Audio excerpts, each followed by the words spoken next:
नमस्कार। हम लोग कैरियर गाइडेंस सीरीज में बात कर रहे हैं स्पिरिचुअल कोशिएंट की। स्पिरिचुअल कोशिएंट में जब हम बात करते हैं तो हम ये देखते हैं कि हम अपने प्रति कितने जागरूक हैं, अपनी कॉन्शियसनेस चेतना के प्रति कितने जागरूक हैं और कितने निर्णय हम सचेत अवस्था में करते हैं और कितने निर्णय हम मैकेनिकल अवस्था में करते हैं।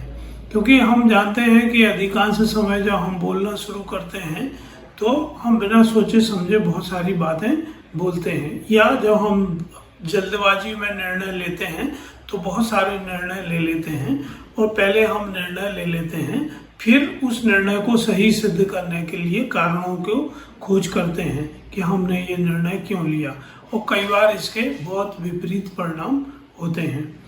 तो योग शास्त्र में जो हमारा शरीर है वो 3 तत्वों से बना है, और वो 3 तत्व हैं सत, रज और तम। तो ये तीनों तत्व शरीर में हैं और इन्हीं तत्वों से प्रकृति के जो 5 पृथ्वी, जल, वायु, अग्नि और आकाश, ये 5 तत्व हैं जो हमारे शरीर को बनाते हैं।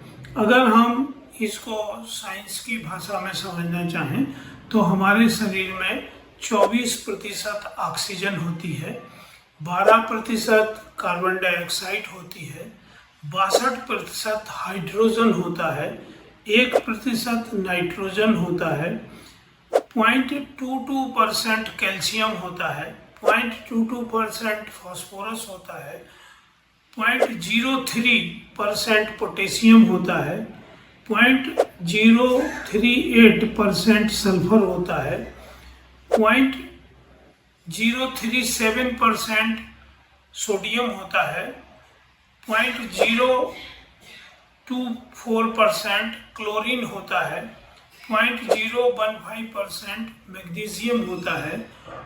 और इस तरह से हमारा शरीर इन सब तत्वों से मिलके बनता है।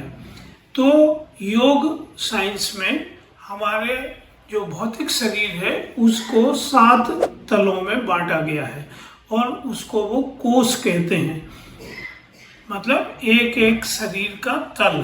तो जो भौतिक शरीर है जिसको हम अन्नमय कोष कहते हैं, ये हमारे जो ये तत्व मैंने आपको बताया अभी, प्राकृतिक तत्व, उनसे निर्मित होता है। हम जानते हैं कि माँ के गर्भ में एक अणु ही होता है जो विभाजित होके हमारे शरीर का निर्माण करता है। तो इस शरीर को हम अन्नमय कोष कहते हैं। तो जैसा हम खाते हैं वैसा हम बन जाते हैं। तो खाने पीने पे इसीलिए बहुत जोर दिया जाता है ताकि अन्नमय कोष को स्वस्थ रखा जा सके। दूसरा होता है प्राणमय कोष। प्राण जो वायु हम लेते हैं उसके साथ हम केवल ऑक्सीजन नहीं लेते हैं, उसके साथ एक तत्व हमारे अंदर जाता है जिसको योग शास्त्र में प्राण कहते हैं।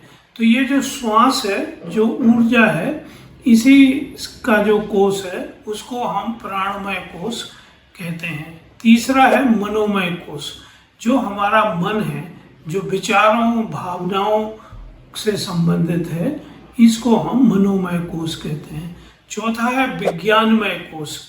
ये एक सूक्ष्म शरीर है जो ऊर्जा का शरीर है और इसे बुद्धि का शरीर भी कहते हैं, जिससे हमें सोचने समझने की क्षमता और निर्णय लेने की क्षमता आती है, विवेक और बुद्धि। अगला जो कोष है वो है आनंदमय कोष। जब हम शांति की स्थिति हमेशा महसूस करते हैं उस कोष को हम आनंदमय कोष कहते हैं, क्योंकि वो हमारा स्वभाव है। इसीलिए जब आप अशांत होते हैं या आप परेशान होते हैं तो आप कुछ कमी महसूस करते हैं, और वो कमी महसूस करना ये है कि आप हमेशा आनंदमय स्थिति में रहना चाहते हैं। छठवां है आत्मा कोष। ये आत्मा का शरीर है जो शाश्वत है और अपरिवर्तनीय है। और 8वां है परमात्मा कोष, जो सर्वोच्चतम ब्रह्मांडीय चेतना है, वो उसका कोष है। इसको हम ऐसे भी कह सकते हैं, physical body, etheric body, astral body, mental body, spiritual body, cosmic body और निर्माणिक बॉडी।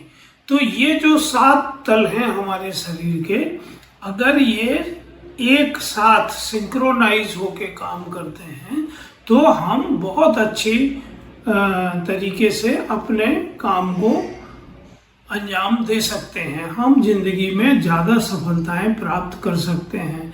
तो जो लोग इंटरव्यू देने जा रहे हैं या जो अभी कुछ काम कर रहे हैं, चाहे वो उनका खुद का काम हो या वो गवर्नमेंट में सर्विस कर रहे हों या वो प्राइवेट सेक्टर में किसी सेक्टर में काम कर रहे हों, तो अगर वो इन 7 शरीरों को ठीक से समझेंगे, इनके मनोविज्ञान को ठीक से समझेंगे, तो उनकी न केवल दैनिक जिंदगी अच्छी होगी बल्कि उनका भविष्य भी अधिक सफलतम होगा।